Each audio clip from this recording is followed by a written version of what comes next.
అనుబంధ స్విమ్స్ లో multi organ సర్జరీని విజయవంతం చేసిన వైద్యులను టీటీడీ జేఈఓ సదాభార్గవి అభినందించారు. రోడ్డు ప్రమాదంలో బ్రెయిన్ డెడ్ అయిన హేమంత్ కుమార్ కుటుంబ సభ్యుల అనుమతితో అవయవదానం చేయిస్తామన్నారు. ఇక అవయవదానానికి ముందుకు వచ్చిన హేమంత్ కుమార్ తల్లిదండ్రులకు ధన్యవాదాలు తెలియజేశారు. జీవన్ దాస్ ద్వారా ట్రస్ట్ ప్లాంటేషన్ చేస్తామన్నారు. ఇక రానున్న రోజుల్లో టీటీడీ ప్రాణదానం కింద కూడా ట్రాన్స్ప్లాంటేషన్ చేస్తామని సదాభార్గవి వెల్లడించారు.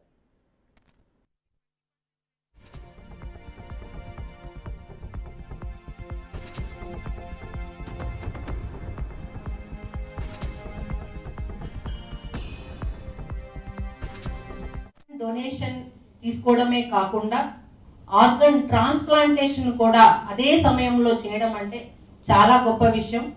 48 గంటల్లో వార్ఫుడ్ బేసిస్ మీద ఇది మేము చేస్తున్నాము మేడం అనగానే నేను ఫస్ట్ ఆయనకు చెప్పిన మిగతా పనంతా వదిలేసి ఈ పనే చేయండి, ఇది చాలా గొప్ప పని. ఎందుకంటే ఒక వ్యక్తి మరణించాడు అనే లోపే అతను ఇంకొక మనిషిలో జీవిస్తున్నాడు అన్నంత గొప్ప దానం అవయవదానం. కాబట్టి దీన్ని మనం ప్రోత్సహించాలి అని చెప్పడం జరిగింది.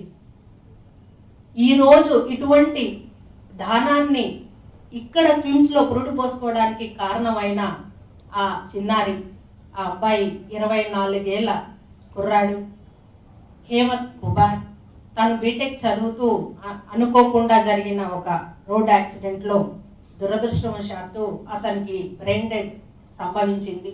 వాళ్ళ తల్లిదండ్రులు ఒప్పుకొని నేను మరణిస్తున్నాను, నా బిడ్డ మరణిస్తున్నాడు అన్న బాధను పక్కన పెట్టి ఇంకొక 3-4 నేను జీవితాన్ని ఇవ్వగలుగుతున్నానన్న గొప్ప మనసున్న తల్లిదండ్రులకి, వాళ్ళకి నిజంగా చెప్పాలంటే జేఈఓగానే కాకుండా పర్సనల్గా కూడా వాళ్ళిద్దరికీ కూడా పాదాభివందనాలు చేస్తున్నాను, వాళ్ళ కుటుంబానికి.